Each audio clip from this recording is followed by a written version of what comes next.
Hello again, it's Bruce from Dual Irrigation with another Flow Pro tip for the day.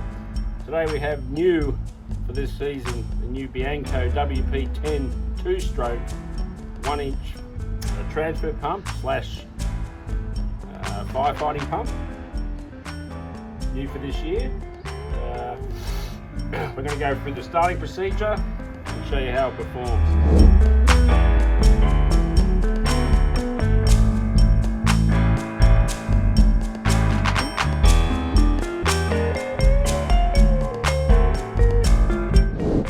Being a 2-stroke motor, we mix the oil and the fuel together, 25:1 ratio, it's written on it there.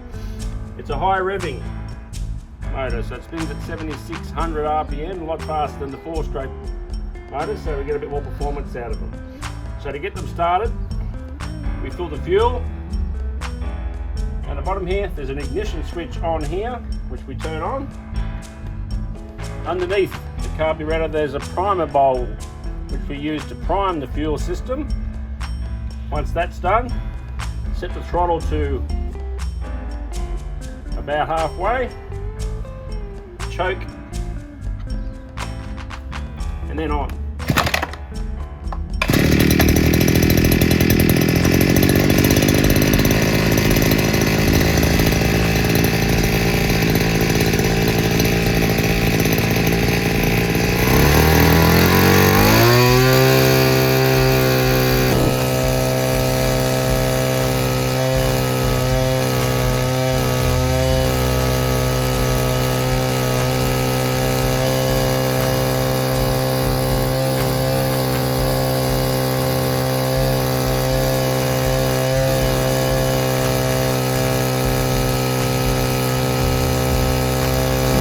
That was our Flow Pro tip for the day. For more information or tips, visit our website www.dualirrigation.com.au. Thanks very much.